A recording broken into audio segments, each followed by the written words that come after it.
दोपहर 3 बजे के भोजपुरी समाचार में अपने के स्वागत बा। नमस्कार, हम अफरोज। सबसे पहले प्रमुख समाचार। प्रधानमंत्री केपी शर्मा ओली द्वारा मंत्रिमंडल पुनर्गठन, राष्ट्रपति विद्यादेवी भंडारी करौनी नवनियुक्त मंत्री सबके पद तथा गोपनीयता के शपथ।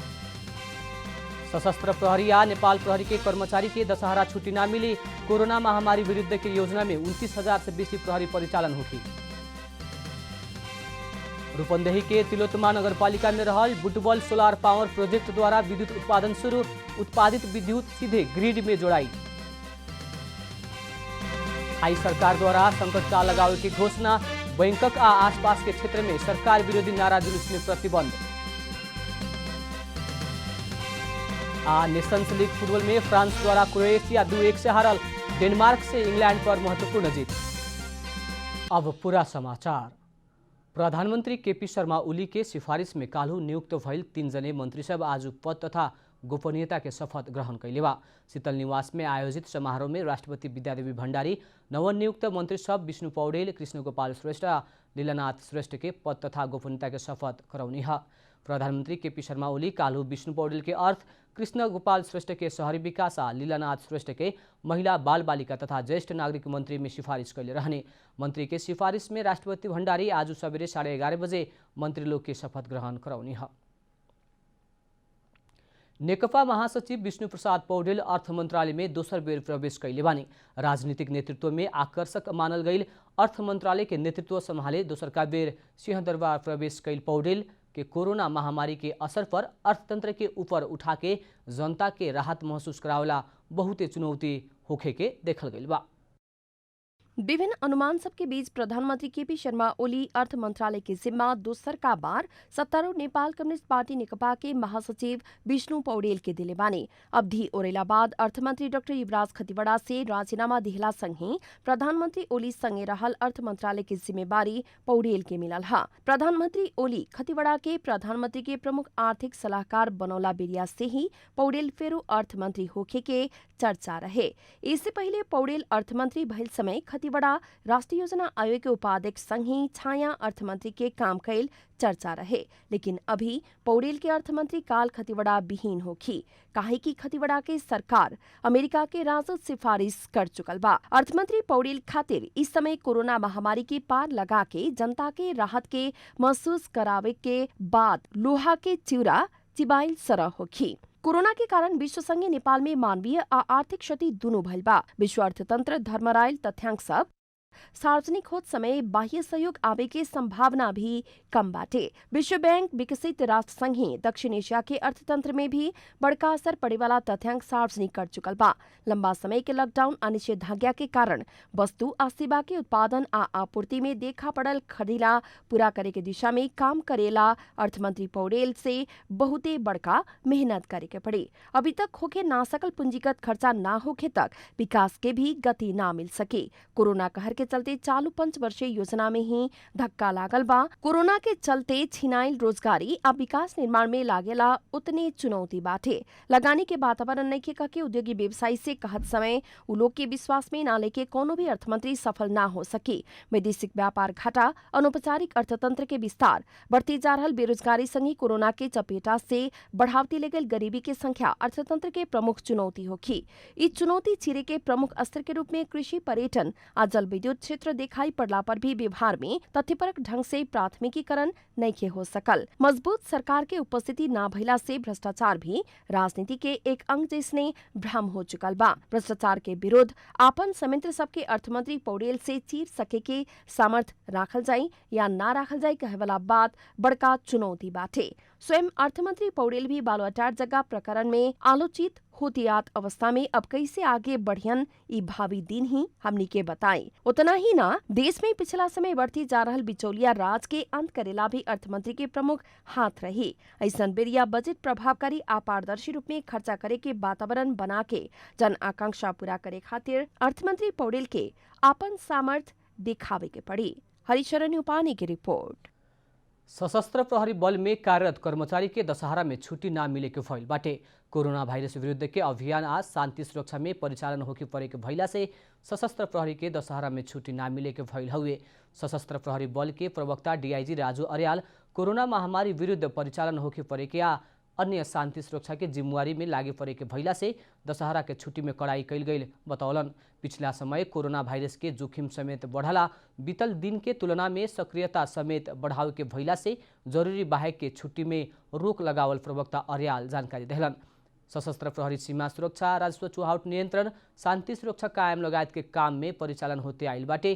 कोरोना महामारी विरुद्ध के योजना में 29,000 से ज्यादा सशस्त्र प्रहरी परिचालित बाटे। नेपाल प्रहरी या सशस्त्र से छुट्टी ना देवे के कहला पर भी नेपाली सेना आपन कर्मचारी के छुट्टी देवे के बता चुकल बा। इससे पहले नेपाल प्रहरी कार्यरत सब कर्मचारी के दशहरा छुट्टी ना देवे के घोषणा कर चुकल बा। रूपन्देही के तिलोत्तमा नगरपालिका वार्ड नंबर 6 में रहल बुटबल सोलार पावर प्रोजेक्ट विद्युत उत्पादन शुरू कैले बा। सोलार पावर से विद्युत उत्पादन सीधे ग्रिड में ले जाके जोड़ला पर ई नेपाल के ही सबसे बड़का सोलार पावर प्रोजेक्ट हुई। रूपन्देही के नर्सरी ग्राम स्थित शांति नमूना मावी के 26 बीघा जगह लीज में लेके गुल्मी के रेडी हाइड्रो पावर के माथत में निर्माण कल गेल सोलार पावर प्रोजेक्ट 8.5 मेगावाट विद्युत उत्पादन करके राष्ट्रीय ग्रिड में जोड़ल गल बा। वैशाख महीना में बिजली उत्पादन होखे वाला ई आयोजना कोरोना महामारी के कारण पीछे धकलैला पर भी मंगल से विद्युत उत्पादन शुरू भइल बा। यहाँ प्लस भारतमा एउटा लकडाउन भएपछि उनीहरूले 45 दिन त कुनै म्यानुफ्याक्चरिङ गरेनन्। त्यसपछि सिंगल शिफ्ट गरेर उनीहरूले करिब लकडाउन भएको वैशाखको उसमा गरे। त्यसपछि हाम्रो ट्रान्समिसन लाइनको पोलहरू थियो, पोलहरू पनि त्यो ग्याल्भनाइज हुन पाएन। ग्याल्भनाइज नभएको कारणले गर्दाखेरि हामी पोल पनि समयमा ल्याउन सकेनौँ। रेडी हाइड्रो पावर कंपनी द्वारा 2076 साल कार्तिक से Butwal solar grid connected project के नाम से काम आगे बढ़ावल गेल रहे। मणिग्राम में भाड़ा में रहल जगह में 32,000 सोलार पाता जड़ान कल गेल बा। जड़ान कल गेल प्रत्येक पाता 3 से 30 वाट क्षमता के बाटे। कंपनी से विद्युत उत्पादन संगी सोलार पैनल के जगह में 2.5 टन हर्दी खेती भी शुरू कल गेल बा। यो वर्ष हामीले 2500 किलो बेसार बिउ ल्याएर रोपेका छौँ हैन। अब त्यसबाट करिब 25 टन हैन 25,000 किलो चाहिँ उत्पादन हुन्छ भने चाहिँ हामी जति उत्पादन हुन्छ यो वर्षको त्यो वर्ष चाहिँ सबै फेरि अर्को वर्ष बेसार लगाउँछौँ। र बेसार लगाइसके पछाडि फेरि इन्टरक्रपिङ गर्नुपर्छ। बेसारैमा त हरेक वर्ष लाउनु हुँदैन, त्यसको रिप्लेसमेन्ट गर्दै जानुपर्छ। माटोको न्युट्रिएन्टलाई पनि ख्याल गर्नुपर्ने हुन्छ। प्रोजेक्ट के प्रारंभिक लागत 65 करोड़ अनुमानित कल गेला पर भी निर्माण संपन्न होखे तक कुल लागत 70 करोड़ पुगल बा। बैटरी न रख के ग्रिड कनेक्टेड भइला से घाम लागल समय में ही विद्युत उत्पादन होखेला। ऐसे दिखला पर दैनिक 9-10 घंटा विद्युत उत्पादन होखे के आयोजना जनौले बा। रूपन्देही से विकास पराजुली की रिपोर्ट। भोजपुरी समाचार में अब छोड़ विश्राम।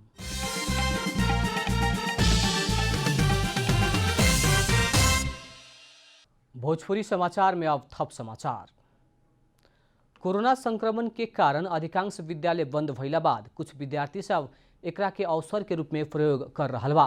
रूपन्देही स्थित बुटवल के 2 जने दाजुभाई कपिल लम्साल, विशाल लम्साल फुर्सत के समय में ऑटोमेटिक हैंड सैनिटाइजर मशीन बनौले बा लोग।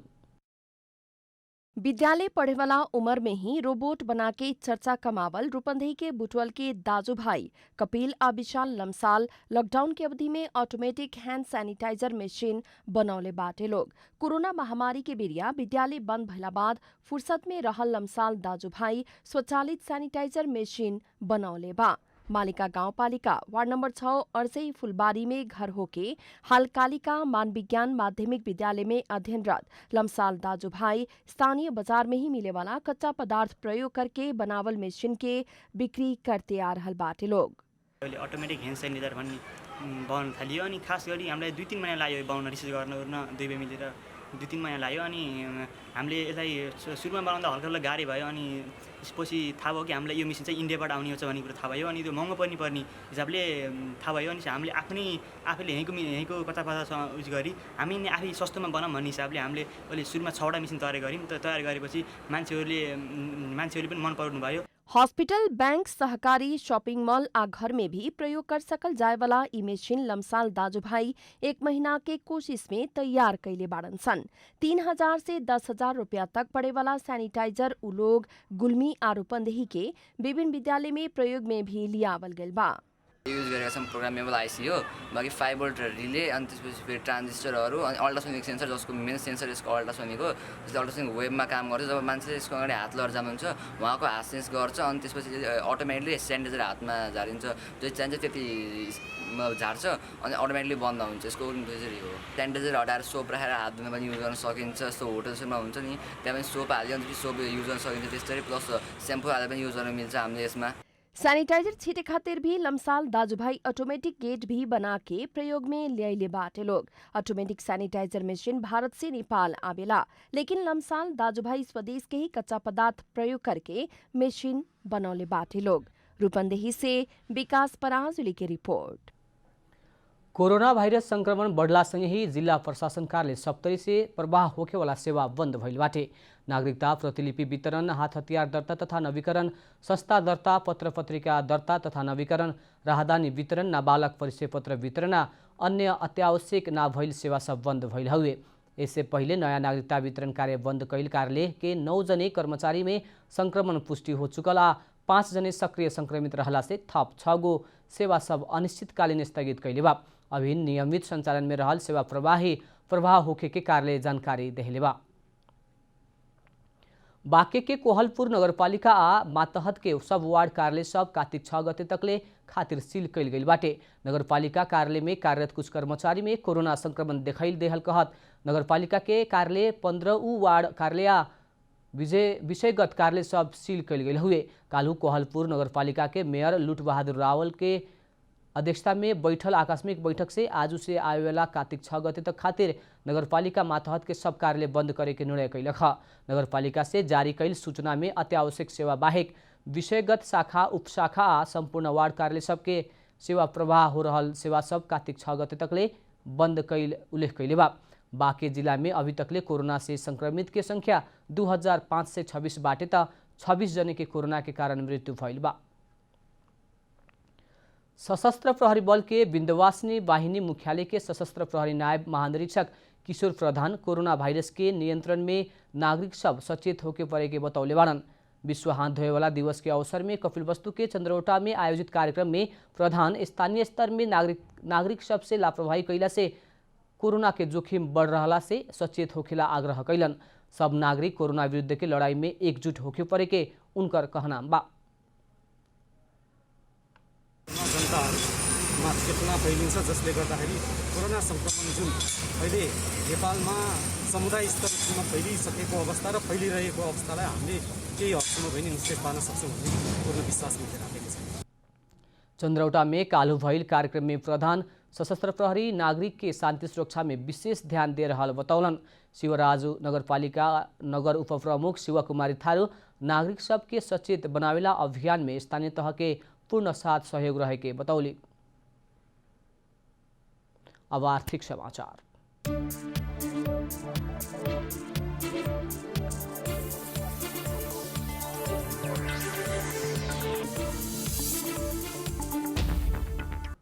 नेपाल राष्ट्र बैंक ना धोवल मरीच, सुपारी, केराव, छोकड़ा 50,000 अमेरिकी डॉलर से बेसी दाम के सवारी साधन आयात खातिर विदेशी मुद्रा सटही सुविधा में रोक लगौले बा।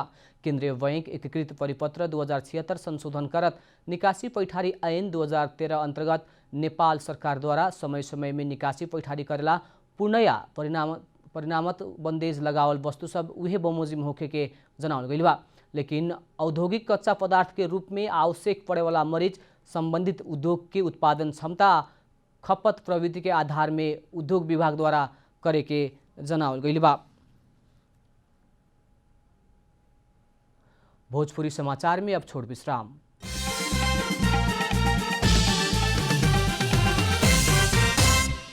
भोजपुरी समाचार में अब अंतर्राष्ट्रीय समाचार।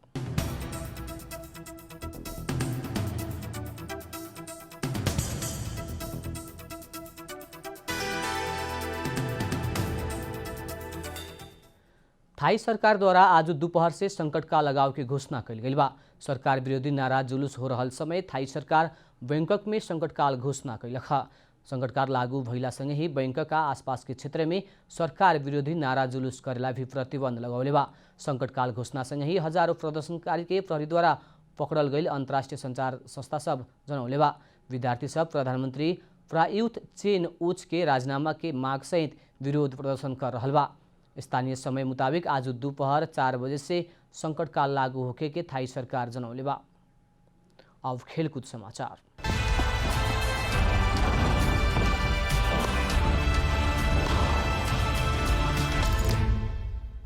नेशंस लीग फुटबॉल अंतर्गत बुध के रात भइल खेल में फ्रांस क्रोएशिया के हरौले बा।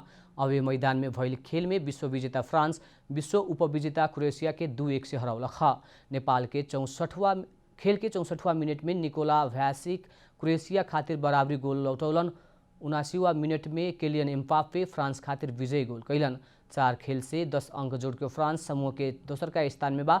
समान 10 अंक सहित पोर्चुगल शीर्ष स्थान में रहल बा। बुध के रात भइल दोसर खेल में डेनमार्क इंग्लैंड ऊपर महत्वपूर्ण जीत दर्ता कैले बाटे।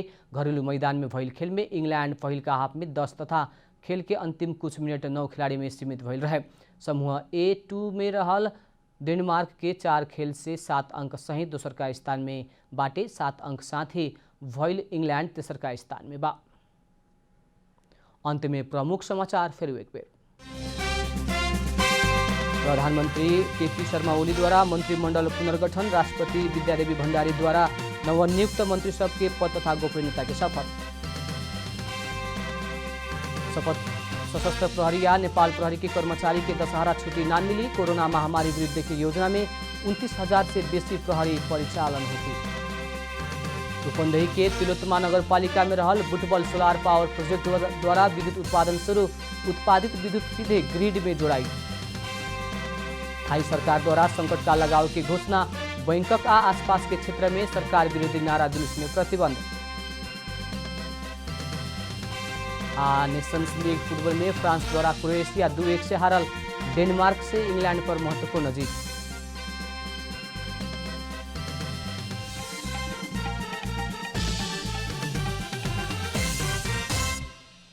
भोजपुरी समाचार अभी खातिर इतना ही। जनता द्वारा जनता खातिर प्रसारित जनता टेलीविजन के कार्यक्रम सब यूट्यूब, ट्विटर, फेसबुक हमनी के वेबसाइट जनतासमाचार.com में भी पढ़ा देख सकत बानी। सूचना में अपने के सहभागिता समय में समाचार हमनी के प्रतिबद्धता। प्रणाम।